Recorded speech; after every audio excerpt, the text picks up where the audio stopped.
आपल्या भारतीय सिनेसृष्टीमधल्या एका सुप्रसिद्ध अभिनेत्याच्या वडिलांनी एकेकाळी पाकिस्तानला धूळ चाटवत सगळाच पैसा आपल्या भारतामध्ये पुन्हा परत आणला होता. एक वेळचं अन्नही आपल्या कुटुंबाला देणं त्यांना शक्य होत नव्हतं आणि अशात पाकिस्तानमधून आपला हक्काचा पैसा पुन्हा त्यांनी परत आणला आणि त्या पैशांवरच आत्ताच्या पिढीने करोडोंचं साम्राज्य निर्माण केलं आहे. कोण आहे तो सुप्रसिद्ध अभिनेता आणि त्याचा वडील, हे सगळंच पुढे जाणून घेऊया. त्याआधी अजूनपर्यंत तुम्ही सबस्क्राईब नाही केलं आपल्या चॅनलला तर नक्कीच सबस्क्राईब करा, बेल आयकॉनवर क्लिक करा. तर ही गोष्ट आहे सुप्रसिद्ध अभिनेता सुरेश ओबराय व विवेक ओबराय यांच्या कुटुंबाची. विवेक ओबरायचं फिल्मी करिअर इतकं चांगलं चाललेलं नसलं तरी त्याच्या संपत्तीबाबत नेहमीच चर्चा होत असते, कारण की त्यांच्याकडे करोडोंची संपत्ती आहे. तर हे सगळं शक्य कसं झालं याची सुरुवात होते विवेक ओबरायच्या वडिलांच्या वडिलांपासून, म्हणजेच सुरेश ओबराय यांचे वडील. सुरेश ओबराय यांचा जन्म काही भारतामधला नाही आहे, त्यांचा जन्म पाकिस्तानमध्ये झाला, म्हणजेच सुरेश ओबरायचे वडील पाकिस्तानचे. 70 ते 80 या दशकामध्ये सुरेश ओबराय यांच्या वडिलांचा खूप मोठा असा रिअल इस्टेटचा बिझनेस पाकिस्तानमध्ये होता. ते मोठे बिझनेसमॅन होते, करोडोंची त्यांची प्रॉपर्टी होती. पण फाळणीनंतर त्यांना पाकिस्तान सोडून भारतात यावं लागलं.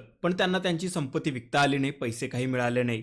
त्यांना असं पूर्णपणे मोकळच भारतात यावं लागलं. भारतात येऊनही नोकरी व्यवसाय काही करता येईना. त्यात 4 भावंड, म्हणजेच सुरेश ओबराय यांच्या वडिलांची 4 मुलं होती. सुरेश ओबराय यांच्या वडिलांना भारतामध्ये आल्यावर 4 मुलांना घेऊन संसार चालवणं खूप कठीण बनलं होतं. अखेरकार काही पर्याय नाही म्हणून सुरेश ओबराय यांचे वडील पुन्हा पाकिस्तानामध्ये गेले, पण यावेळी पाकिस्तानात जाऊन ते मुस्लिम म्हणून वावरू लागले. पाकिस्तानात कोणाला समजलंच नाही की ते मुस्लिम नाही आहेत. तिथे पूर्णपणे ते मुस्लिम सारखे वागत होते, राहत होते आणि अशातच मुस्लिम बनूनच त्यांनी आपला रिअल इस्टेटचा बिझनेस पुन्हा तिथे सुरू केला. सगळी संपत्ती एक एक करून तिथे विकली आणि आपले पैसे वसूल झाल्यानंतर सुमडीमध्ये ते पुन्हा भारतामध्ये येऊन राहिले आणि त्याच पैशांनी त्यांनी आता भारतामध्ये येऊन बिझनेस सुरू केला. सर्वात प्रथम त्यांनी औषधांची दुकाने वगैरे काहीतरी चालू केली आणि असंच करत करत त्यांचा बिझनेस वाढत गेला, उद्योगधंदे वाढत गेले आणि ओबराय मोठे बिझनेसमॅन बनले भारतामध्ये.